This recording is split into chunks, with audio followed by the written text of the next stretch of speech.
Warahmatullahi taala wabarakatuh dan salam sejahtera saya ucapkan kepada semua guru-guru.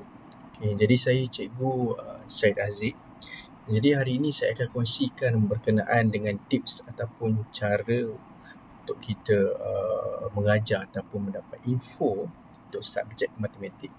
Jadi sebagaimana yang Cikgu nampak kat situ, ada saya asingkan tahap 1 dan juga tahap 2.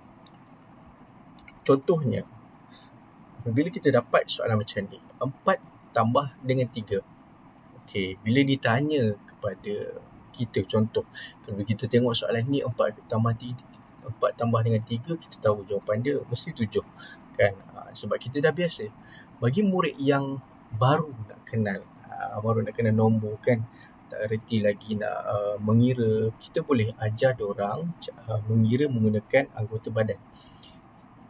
Contohnya, kita minta murid gunakan tangan kanan, sediakan 4 jari. Tangan kiri guna 3 jari. So, gabungkan. Campurkan sekali. Jadi 7. Ataupun boleh menggunakan mulut. Kita ambil satu nombor kita letak kat mulut. Nombor yang kedua, nombor 3 letak di jari. So, dekat mulut tu kita boleh sebut 4. Sebut 4, terus kira dekat jari tu. 4, 5, 6, 7. Macam tu. Kalau cikgu ada alternatif lain yang lebih bagus, lagi baik. Seterusnya. Cikgu, untuk tahap 1, tahap 2, kefahaman diorang berbeza. Untuk tahap 1, saya memang selalu tekankan murid-murid perlu mahir dalam operasi tambah, tolak, darab dan juga bahagi. 4 operasi ni wajib. Bila murid-murid tak boleh buat operasi tambah, tolak, darab, bahagi, diorang susah nak pergi ke sini. Untuk ke tahap 2. Sebab sebab tahun 3 pun diorang dah start belajar pecahan, ada peratus sikit kan. Jadi benda ni cikgu kena tekankan. Tambah, tolak, darab, bahagi. Bila murid-murid dah mahir tambah, tolak, darab, bahagi, barulah cikgu boleh bagi peratus dan juga perpuluhan. Sama juga untuk tahap 2. Bagi murid-murid yang lemah, contohnya murid tahun 4 lemah untuk peratus, yang lemah dalam darab bahagi, cikgu tekankan dulu darab bahagi. Operasi asas tu yang penting. Baru pergi kepada peratus dan juga perpuluhan, termasuk dengan pecahan. Contoh 2/5 ni. Tekankan yang itu dulu. Bila murid-murid dah mahir operasi asas ni, tambah, tolak, darab, bahagi, peratus, perpuluhan, pecahan, baru kita boleh bergerak ke soalan penyelesaian masalah. Soalan penyelesaian masalah ni sangat penting, terutamanya untuk murid-murid tahap 2. Sebab apabila diorang periksa, kebanyakannya ramai murid lemah yang ini. Saya bagi contoh untuk soalan penyelesaian masalah. Kita tengok kat sini. Berdasarkan soalan 1. Soalan 1 ke atas. Air daripada bikar itu dituang sama banyak ke dalam 3 bekas. Hitung isi padu air dalam mililiter setiap bekas itu. Kalau boleh, guru beri kata kunci. Tunjukkan dekat diorang, tunjukkan dekat murid-murid kata kunci dekat soalan nombor 3 tu. Kata kunci yang ada dekat sini sama banyak ke dalam 3 bekas. Maksudnya kita kena buat operasi bahagi. Kat mana boleh cari kata kunci? Cikgu boleh Google saja. Kata kunci matematik ada saja di Google. Untuk soalan-soalan ni, ni tips saya lah. Macam saya buat. Kalau cikgu ada yang lebih baik, alhamdulillah. Macam saya letak soalan-soalan ni semua saya simpan dalam Google Drive. Saya simpan. Ada Math tahun 1, ada Matematik tahun 2, tahun 3. Jadi tak berterabur. Kalau kita letak contoh tahun 1 sampai tahun 6, kita letakkan dalam satu folder semua matematik. Susah kita nak cari. So, letak kat sini. Kalau boleh kecilkan lagi cantik. Sebab saya ada banyak murid kan, jadi agak matematik tahun 3 tu banyak sikit dia punya contoh tambah tolak pecahan, dia tak asing operasi tu, dia sekali. Tapi still boleh carilah. Okey, seterusnya kita tengok balik. Okey, dah selesai penyelesaian masalah. Kita boleh buat kuis.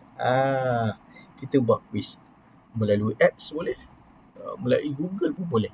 Contohnya Wordwall. Kahoot. Kahoot ni saya ada jumpa apps, aplikasi untuk iOS sajalah. Uh, dekat Play Store, dekat mana? Dekat App Store. Untuk Kahoot. Kahoot Kids tak silap saya dah ada. Cikgu boleh buat kuis untuk Wordwall dekat Wordwall. Kat Google search saja Wordwall. Banyak. Okay, jadi antara bahan-bahan pengajaran yang saya dapat, banyak saya dapat daripada Facebook, Google, dan yang paling banyak Telegram. Okay, kita tengok satu persatu. Saya bagi link ke cikgu. Saya kongsikan dekat cikgu-cikgu. Okay, untuk Telegram, saya dapat daripada bahan pendidikan anak-anak. Yang kedua, tips matematik dan bahan pengajaran. Yang ketiga, soft copy modul. Cikgu search saja dekat Telegram, akan nampak benda-benda ni. Cikgu join. Okay. Bukan untuk bahan pendidikan anak-anak dengan soft copy modul, tak silap saya, yang ni matematik ada, bahasa Melayu ada, kafar pun ada. Mudah cikgu nak cari soalan-soalan. Okay.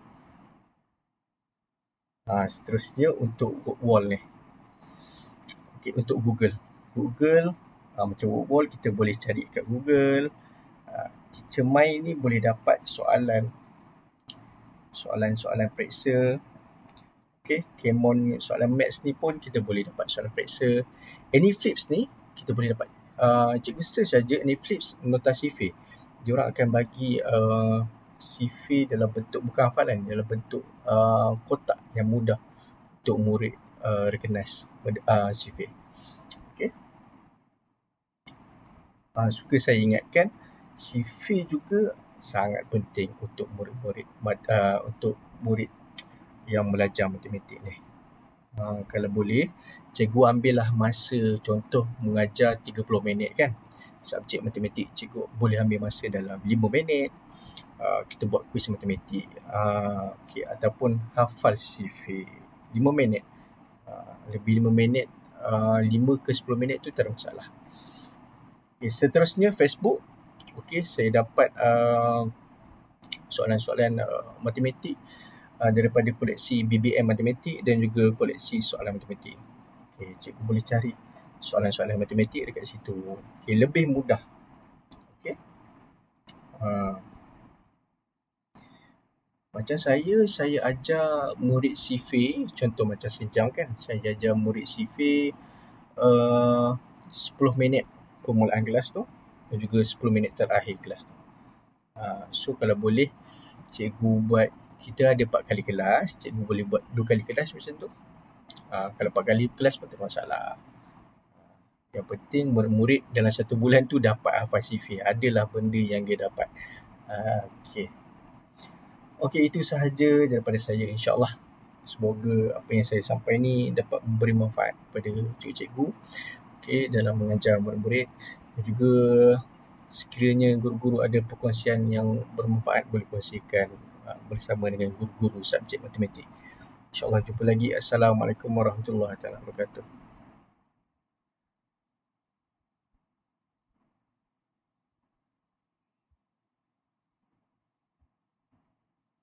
Zarah.